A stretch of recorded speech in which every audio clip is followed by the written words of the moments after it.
Huhugasan ko ninyo ang paa ko. Darating ang araw, maiintindihan mo ang aking ginagawa. Panginoon, hindi po ako makapapayag kahit kailan. Kapag hindi ka pumayag, wala kang kaugnayan sa akin. Ho? Hindi lang ho ang aking paa, Panginoon. Pati na rin ho ang aking kamay at ang aking ulo.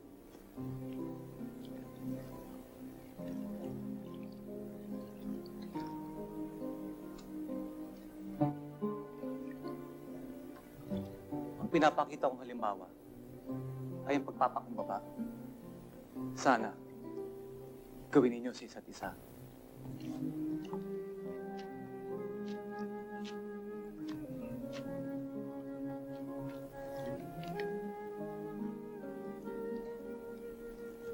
Lahat kayo ay malinis na.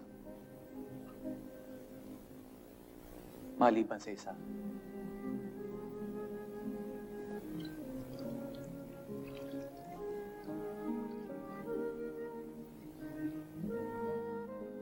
Matutupad ang nakasulat. Isa sa mga kasalo ko sa pagkainan na ito ang magtasaksi sa akin.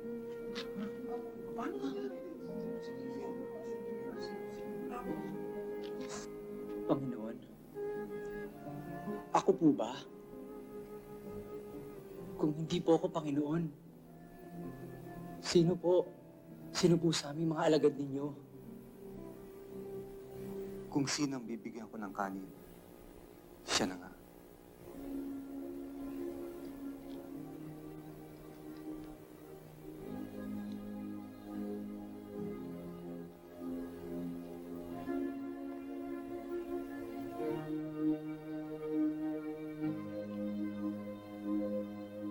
Huwag mo nang patagalin ang kailangan mong gawing Judas.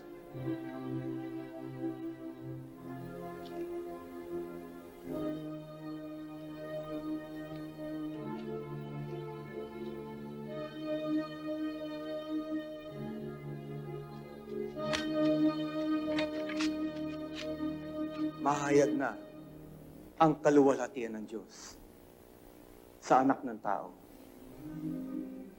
Mga kapatid, hindi na tayo magkakasama-sama na matagal.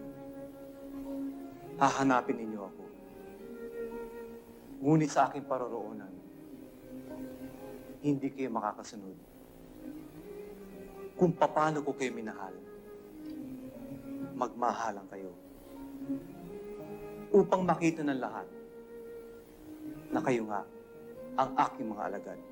Panginoon, bakit hindi ako maaaring sumunod sa iyong pupuntahan?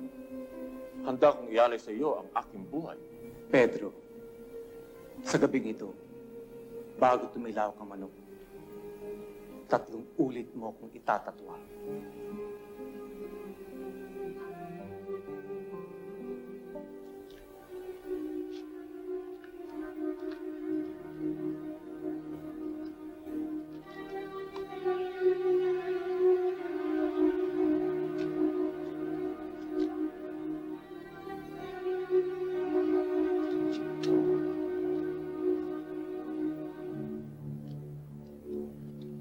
Huwag kayong mag-alala. Manalig kayo sa Diyos. At manalig din kayo sa akin. Sa bahay ng aking ama ay maraming silid. Paroroon ako upang ipaghanda kayo na matitirahan. Babalik ako at isasama ko kayo. Alam na ninyo ang daan sa pupuntahan ko. Panginoon, hindi po namin alam kung saan kayo pupunta. Paano namin malalaman ang daan?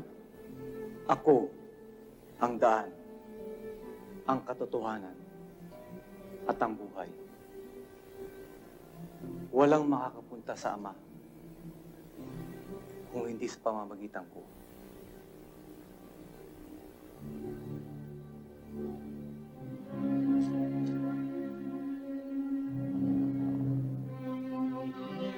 Ako ang puno ng ubas. At kayo naman ang mga sanga. lahat ng mananatili sa akin at ako sa kanya ay siyang mamumunga ng sagana. Wala kayong magagawa kung kayo'y hihiwalay sa akin. Ang hindi mananatili sa akin ay matutuyo at itatapon gaya ng mga sanga. Sila'y titipunin at susunugin kung paano ko iniibig ng Ama.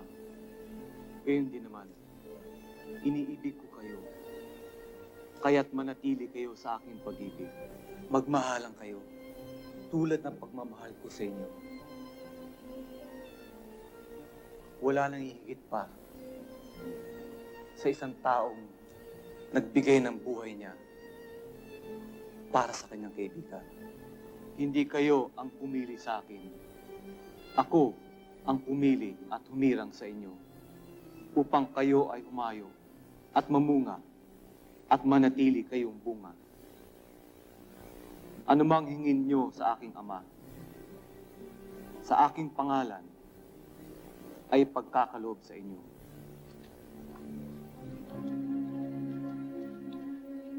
Ito ang aking katawan.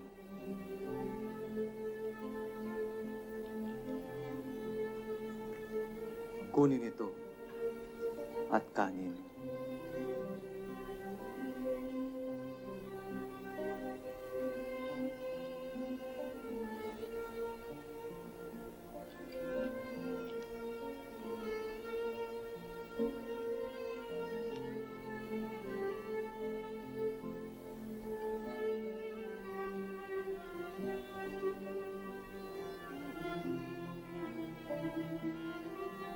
Nandito ang aking dugo. Kunin ninyo at inumin bilang tanda ng bagong tipan.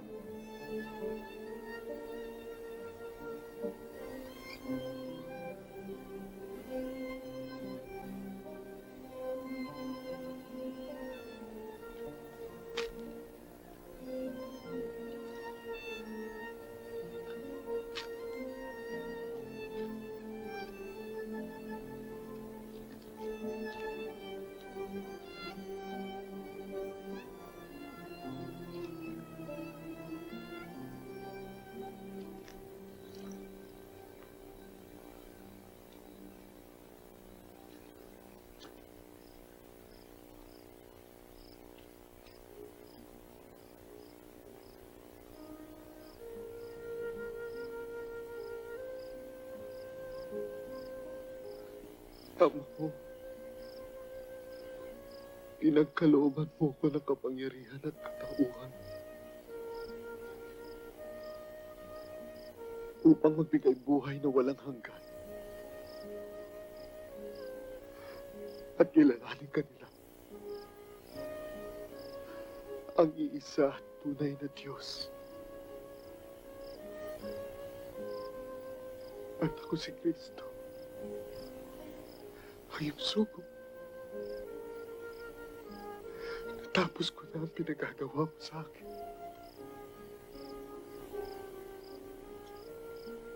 Kaya pa ko, ipagkaloob mo sa akin ang karangalan taglay ko sa piling mo bago mo likain ang sanlibutan.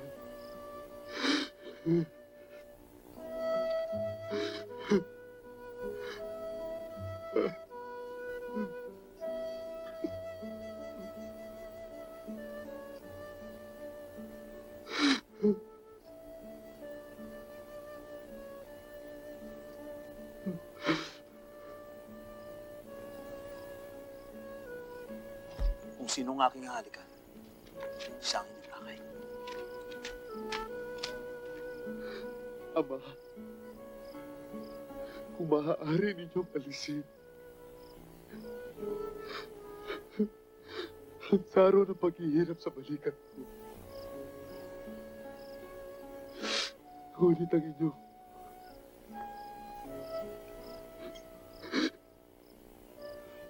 kalooban, hindi lang akin ang masusunod.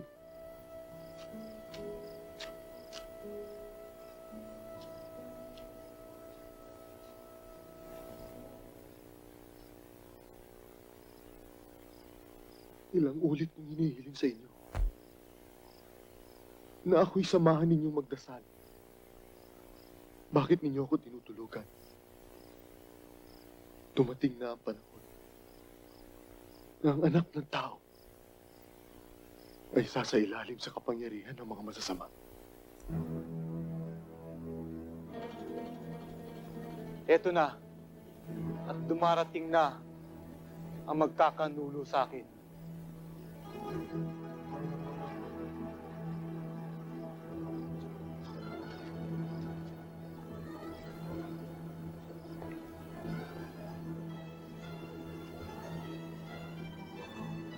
Gandang gabi, Guro.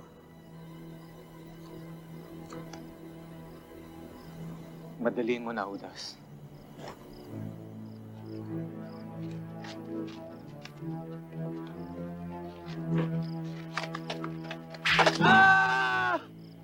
Magsitigil kayo! Ibaba niyo yung sandata! Matutupad na nakasulat sa banal na aklat.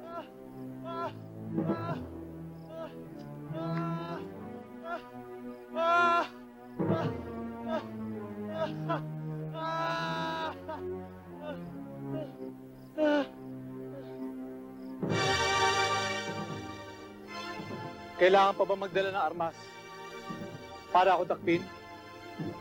Ba't hindi niyo ginawa ito habang nagtuturo ako sa templo? Tama na yan! Dalhin kay Kepas! Dalhin lahat yan! Huwag! Hindi sila kailangan ninyo! Kaya!